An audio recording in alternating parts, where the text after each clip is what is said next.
10 akhir wonten ing wulan Safar. Alhamdulillah, Allah tabaraka wa taala masih memberikan kesempatan dan memberikan hidayah dumateng kula panjenengan katitik wonten ing enjang punika kita saged lenggah kanthi sekeca wonten ing Masjid An-Nur. Mudah-mudahan ini kita atas tanda alamat kesainan untuk dulu kula panjenengan fid dunya wal akhirah. Dan insyaallah langsung kemawon kita badhe kembali melanjutkan napa ingkang kita bahas, kita waos wonten ing ayat-ayat yang mulia kalamullah. Dan terakhir ingkang kita bahas wonten ing surah As-Saff.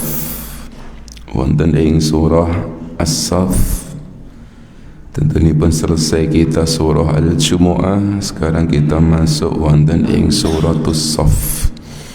Suratun madaniyatun, para ulama ngendikakan surah As-Saff surah madaniyah. Nah, terakhir ya Mas Ali sampai pada ayat terakhir sampai ayat yang kedua. Perhatikan Bapak Ibu, sekilas mengulang dua ayat wonten ing surah As-Saff, bagaimana Allah tabaraka wa taala wonten ing awal ayat mengawali surah As-Saff dengan berfirman, a'udzu billahi minasyaitonir rajim, bismillahirrahmanirrahim, sabbaha lillahi ma fis samawati wa ma fil ard wa huwal azizul hakim.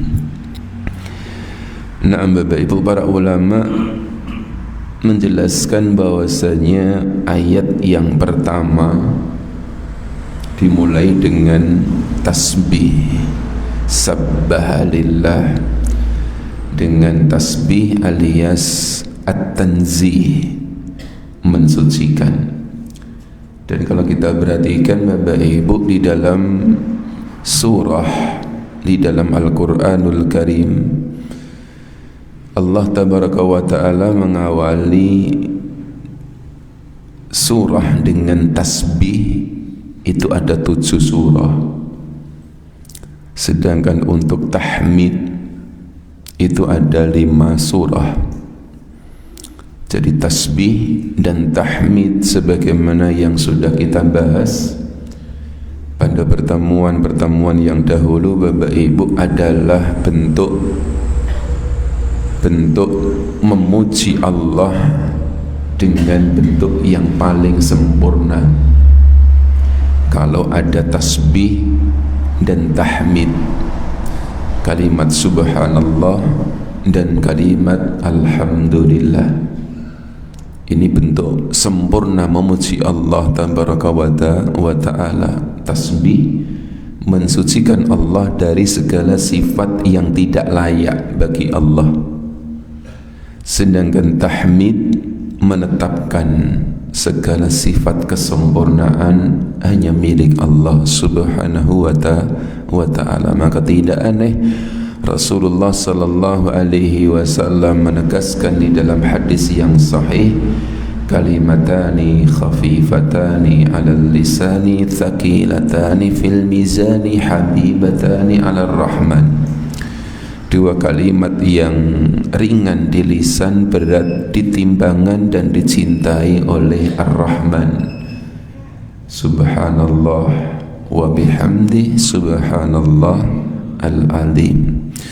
Maka dari sini Bapak Ibu, tentunya lisan seorang hamba yang mukmin dumateng Allah adalah lisan yang senantiasa membaca tasbih dan tahmid dengan lisannya, dengan hatinya, dan tentunya pun dengan anggota badannya. Naam, sabbaha lillahi ma fis samawati wa ma fil ard. Dari sini umum, semua makhluk bertasbih kepada Allah. Semua makhluk, wa in min syai'in illa yusabbih walakin la tafqahuna tasbihah. Sedaya makhluk bertasbih, tetapi kita tidak mengetahui bagaimana tasbih makhluk-makhluk tersebut. Para ulama mengecualikan semua yang ada di langit, semua yang ada di bumi bertasbih, kecuali orang-orang yang kafir dari kalangan manusia dan jin. Kecuali dari kalangan manusia dan jin yang kafir. Naam, tetapi secara keumuman semuanya bertasbih dumateng Allah Subhanahu wa ta'ala. Wa huwal azizul hakim, dan dia yaitu Allah adalah zat yang maha al-aziz. Apa ya Mas Ali, aziz? Perkasa. Maksud perkasa? Apa maksud perkasa? Allah zat yang maha perkasa. Namanya Balfan Mas Salim. Perkasa, aziz, al-ghalib, la yughlab, yang pasti akan senantiasa menang, tidak terkalahkan, al-aziz. Ya, naam. Maka dari sini tentunipun Bapak Ibu, seorang hamba senantiasa lucu kembali untuk kemudian bersandar hanya kepada Allah Subhanahu wa ta'ala, karena Allah zat yang maha al-aziz, al-hakim, yang maha bijaksana, baik hukum atau hikmahnya. Apa yang Allah tabaraka wa ta'ala tetapkan, dan semua apa yang Allah tetapkan, semuanya tidak bisa lepas dari hikmah Allah. Maka seorang hamba mukmin lisan senantiasa membaca kalimat alhamdulillah ketika pas mendapatkan kenikmatan, alhamdulillah pas mendapatkan sesuatu yang tidak baik pun juga alhamdulillah, karena semuanya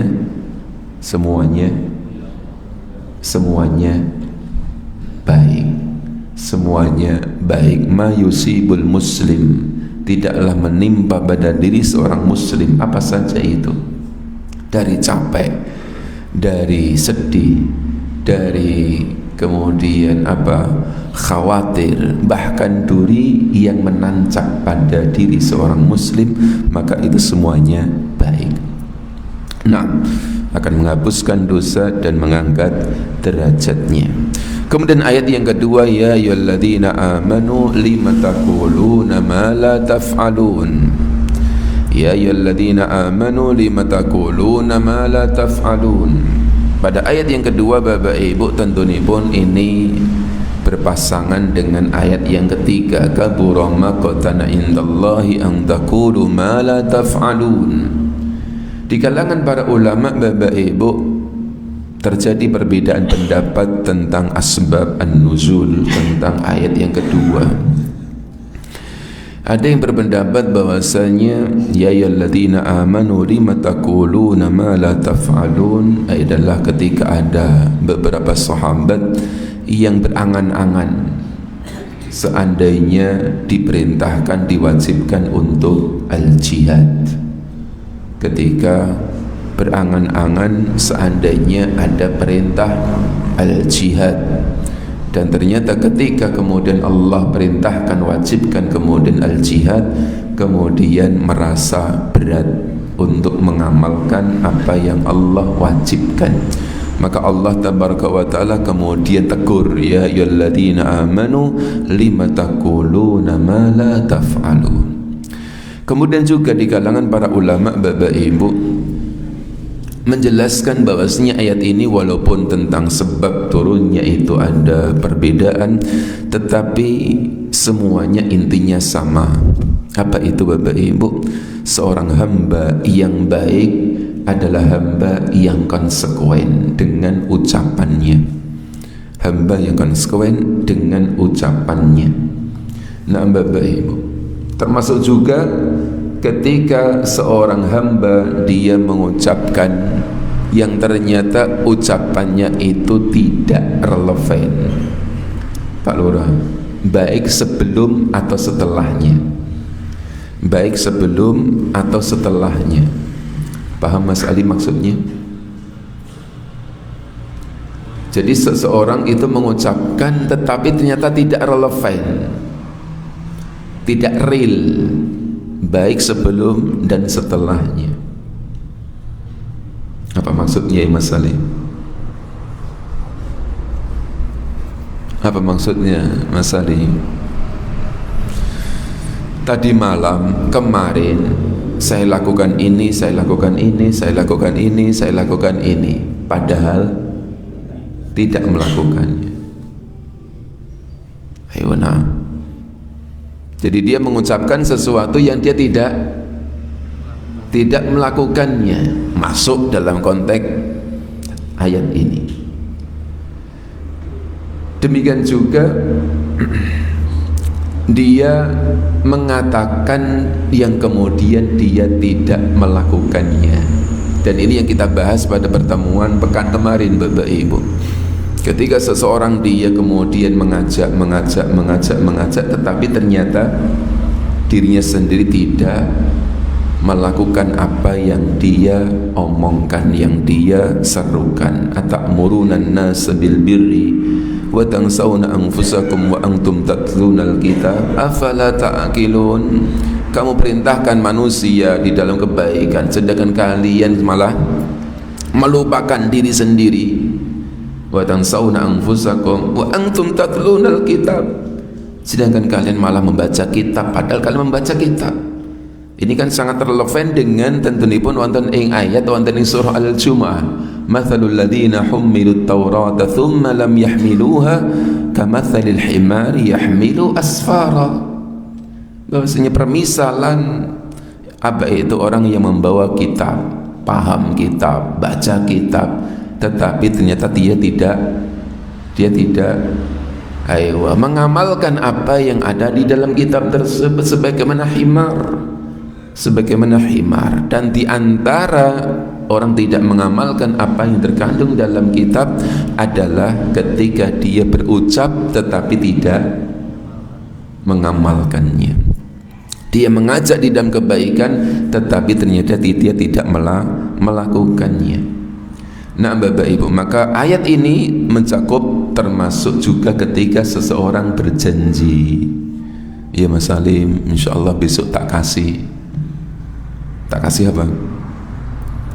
Nah, biasanya kita mudah berjanji atau tidak? Nah ya Mas Salim, insya Allah besok tak kasih. Nah Mas Eno, siapa yang suka berjanji? Insya Allah besok tak kasih, insya Allah. Ternyata apa?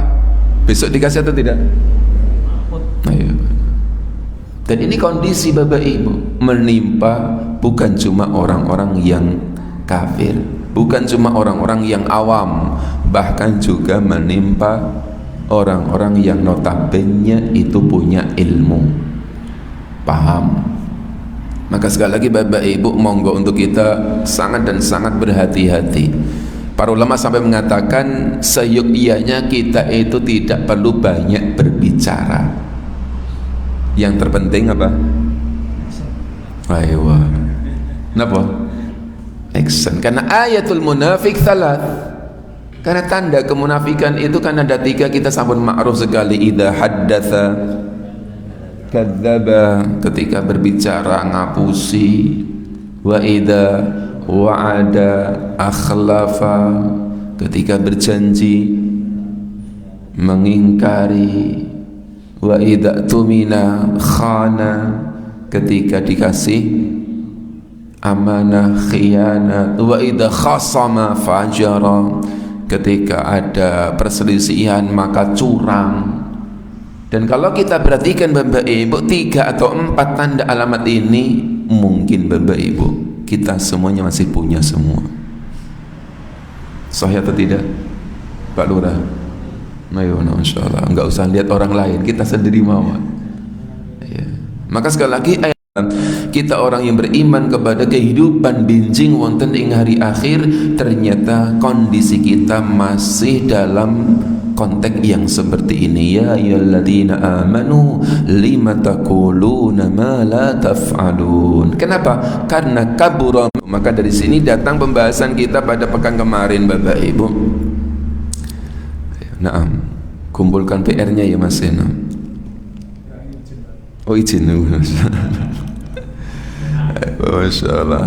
Berarti selamat berarti kalau. Nah ya Mas Ali, apa PR-nya? Pak Cip masih ingat gak PR-nya pada pekan kemarin? Mana yang lebih berat? Mana yang lebih berat Bapak Ibu, antara mengajak tapi tidak konsekuen, dengan kemudian tidak mengajak karena takut tidak bisa konsekuen? Pak Lurah, sama-sama berat. Iya, mana yang lebih berat ya Pak Lurah? Yang lebih berat yang mengajak tapi nggak melakukan. Mengajak tapi tidak melakukan. Kenapa lebih berat ya Pak Lurah? Karena niki ayatnya, dalilnya. Terus kalau kemudian ternyata berarti nggak usah ngajak wae.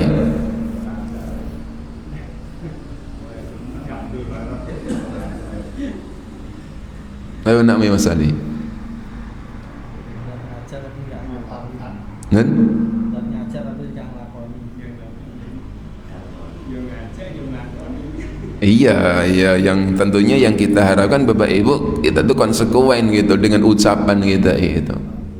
Baik dalam mengajak, baik dalam berbicara. Ketika berbicara itu untuk kita itu real itu. Makanya kan ketika seseorang itu dia mengatakan sesuatu yang setiap dia dengar disampaikan,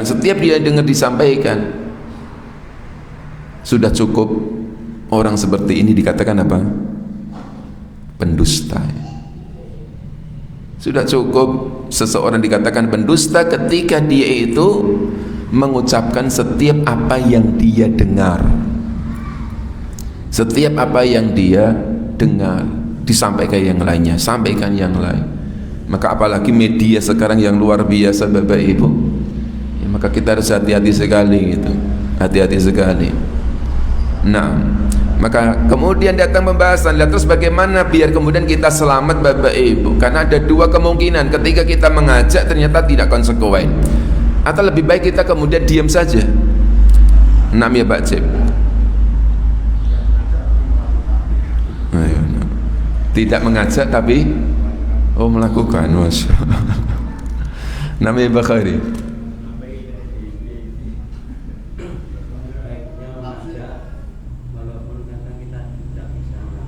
Baiknya mengajak walaupun mungkin tidak semua yang kita sampaikan itu kemudian tidak kita lakukan. Kenapa ya Pak Khairi? Karena dampaknya secara umum lebih baik dibandingkan dengan tidak sama sekali. Tapi ketika tidak mengajak, ada enggak itu ancamannya? Apa ancamannya? Mas Eno, wes menang wae, wes diem wae.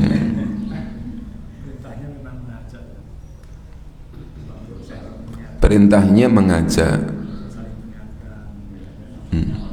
Tapi kalau istrinya, alah, ketimbang aku ra iso nglakoni, aku tak meneng wae lah gitu. Oh kedua. Enggak Bapak Ibu, karena dua-duanya kan ada ancamannya ya. Apa ancamannya? Kalau mengajak enggak akan konsekuen, maka sebagaimana di dalam hadis seseorang yang dia apa? Muter-muter di dalam neraka dengan ususnya itu. Sebagaimana kayak muter-muternya onta atau himar di dalam penggilingan itu. Kemudian para penduduk neraka kemudian ketika melihat si fulan ini kan kaget ini, langsung mendatangi, ya fulan, alaysa ta'muruna bil ma'rufi wa tanhana 'anil munkar. Wahai fulan, bukankah dulu kamu mengajak kami dalam kebaikan dan mencegah kami dalam kemungkaran? Kok kamu di sini? Kok diadab seperti ini? Kemudian si orang tersebut menjawab apa? Na'am ana amur bil ma'ruf wa la ati wa anha 'anil munkar wa ati. Iya, dulu saya ketika di dunia mengajak kebaikan tapi saya tidak melakukannya, dan saya mencegah kemungkaran tapi saya malah melakukannya. Maka ada satu kisahnya, siapa yang dulu sudah kita pernah sebutkan ya Mas Ali, kisahnya masih ingat gak kisahnya siapa? Al-Imam Al-Hasan Al-Basri kalau tidak salah, ketika datang para budak-budak ketika itu untuk meminta pada Al-Imam Al-Hasan Al-Basri berbicara tentang keutamaan memerdekakan budak, membebaskan budak, karena keutamanya kan luar biasa itu. Wa man ataka rabbatan ataqallahu minan nar. Barang siapa orang yang dia membebaskan budak, maka dibebaskan dari api nerakanya Allah besok pada yaumul qiyamah. Ketika diminta, maka kemudian Al-Imam Al-Hasan Al-Basri kemudian ketika itu tidak menuruti apa permintaan dari para budak-budak tersebut.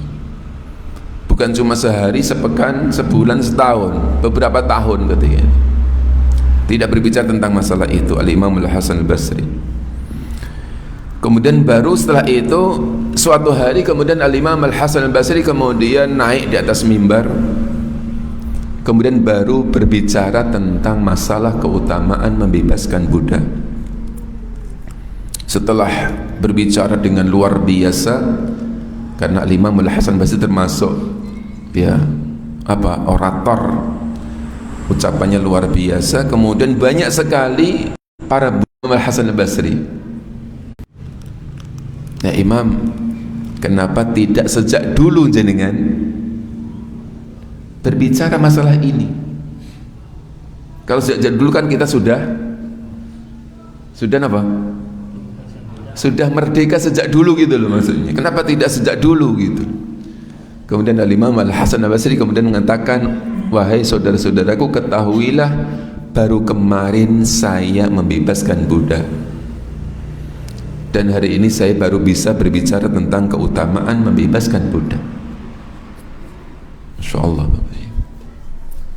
Naam. Kenapa? Karena takut. Ya ayyuhalladzina amanu lima taquluna ma la taf'alun. Kabura maqtan indallahi an taqulu ma la taf'alun. Bahkan Syekhun Abdul Hasan hafizahullah taala ketika kita di Yaman itu pernah menceritakan ada khutbah, ada khatib ketika Jumat, Masya Allah, yang disampaikan oleh khatib ini luar biasa sekali, sangat mengagumkan, menakjubkan itu orasinya itu.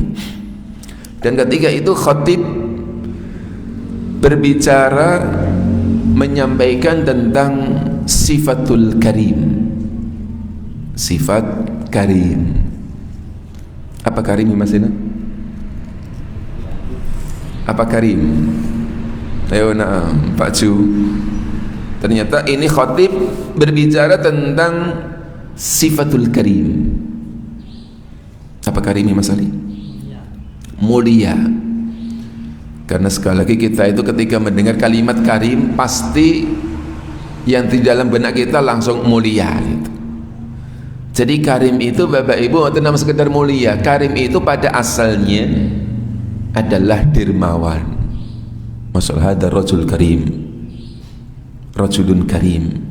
Karim itu nyah gitu ya. Masya Allah. Jadi ketika itu si khatib ini berbicara tentang sifatul karim, alias sifat dermawan, luar biasa, sampai kemudian para jamaah semuanya terpukau dengan apa yang disampaikan oleh si khatib ini. Bahkan yang di luar itu di pintu gerbang itu, kalau di Yaman sana Bapak Ibu itu setiap Jumat itu kan kalau masjid ada pintu gerbangnya itu biasanya. Nah, nanti di pintu gerbang itu nanti banyak ibu-ibu wanita kulit hitam itu sudah stay di situ. Untuk apa? Untuk menunggu jamaah Jumat ketika nanti keluar dari masjid. Maka si khatib ini ketika berbicara menyampaikan masalah sifatul karim, semuanya terpukau, terpana masuk dengan apa yang disampaikan oleh si khatib, luar biasa. Kemudian semuanya terbayang di dalam benaknya, bahkan yang di luar itu para pengemis itu, karena si wanita kulit hitam ini rata-rata adalah mau meminta-minta itu sampai kemudian tergambar di dalam benaknya semua yang hadir ketika itu. Berarti ini si khatib, Masya Allah, berarti orangnya juga karim, karena ketika menyampaikan luar biasa Bapak Ibu, menyampaikan luar biasa, semua kemudian tergambar seperti itu. Berarti si khatib ini Masya Allah, berarti orangnya karim sekali. Yang di luar para pengemis tersebut Bapak Ibu kemudian juga seperti itu gambarannya, berarti khatib ini luar biasa, berarti ini orangnya karim sekali ini. Selesai khutbah, selesai sholat Bapak Ibu, kemudian keluar dari masjid, kemudian ditunggu si khatib tersebut oleh para pengemis yang ada di luar. Kemudian para pengemis pada mengacungkan apa? Tangannya, meminta kepada si khatib tersebut. Ketika diminta, ternyata si khatib ini tidak memperdulikan, alias acuh tak acuh, gak gubris sama sekali. Nah Bapak Ibu, sampai kemudian ada satu jamaah yang kemudian mengingatkan, ya khatib, bukankah baru tadi jenengan berbicara tentang sifatul karim? Apa jawaban si khatib? Apa jawabannya ya Mas Seno?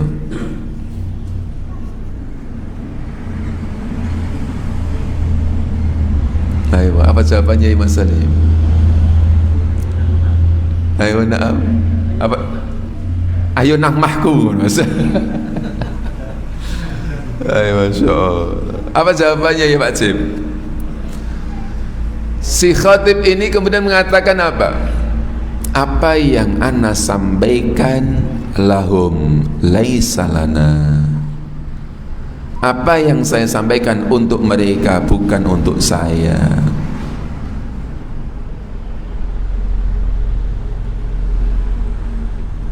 Paham Pak Lurah?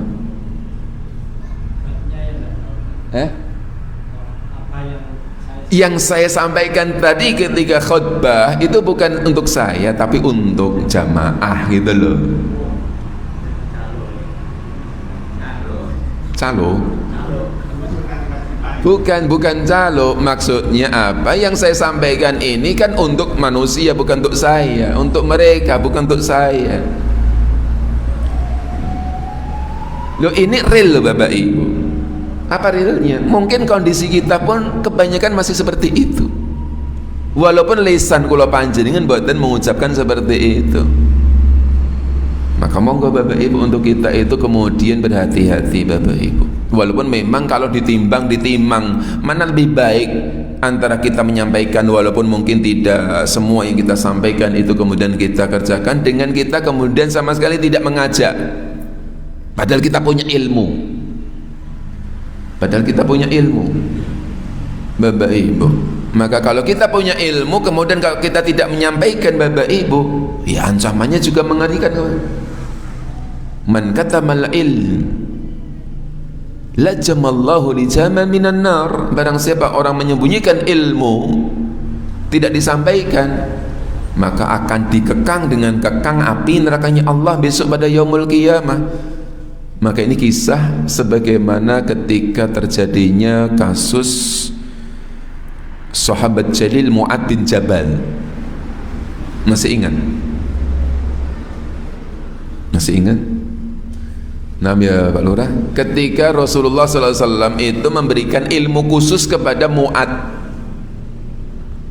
ilmu khusus yang ternyata ilmu ini sangat dan sangat ringan, tetapi luar biasa faedahnya,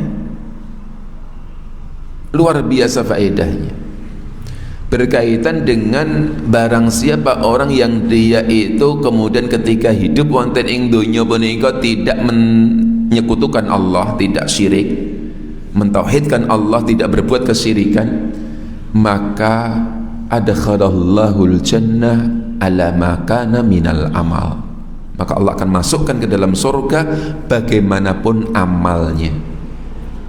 Ketika mendengar seperti ini, kemudian Mu'adz bin Jabal langsung bertanya kepada Rasulullah SAW, minta izin, ya Rasulullah, afala ubashirun nas, ya Rasulullah, bolehkah saya kabarkan ini kepada yang lain ya Rasulullah, berita gembira seperti ini. Kenapa? Bisa masuk surga kok ringan banget, mudah ini. Yang penting tidak mensekutukan Allah. Ketika minta izin sama Rasulullah SAW, kemudian Rasulullah SAW itu kemudian mengatakan, la tubashirhum, jangan kabarkan ini kepada yang lain, khusus untuk kowe, khusus untuk kamu. Kenapa? Fayattakilu, karena kalau kamu kabarkan nanti akeh-akeh menungso badhe menyandarkan diri. Akhirnya Mu'adz bin Jabal tidak mengabarkan ini, tidak mengkabarkan. Bertahun-tahun dan boten enten ingkang mangertos kecuali namung Mu'adz bin Jabal. Sampai di detik akhir ketika mau meninggal. Ketika mau meninggal, maka Mu'adz bin Jabal perang batin ini, perang batin. Apakah saya sampaikan atau tidak? Kalau saya sampaikan dilarang Rasulullah SAW, tapi kalau tidak pun juga ada larangannya dari Rasulullah SAW, karena orang yang menyembunyikan ilmu maka akan dikekang dengan kekang api nerakanya Allah. Akhirnya Mu'adz bin Jabal memilih menyampaikan hadis ini, dan alhamdulillah sampai pada diri kita.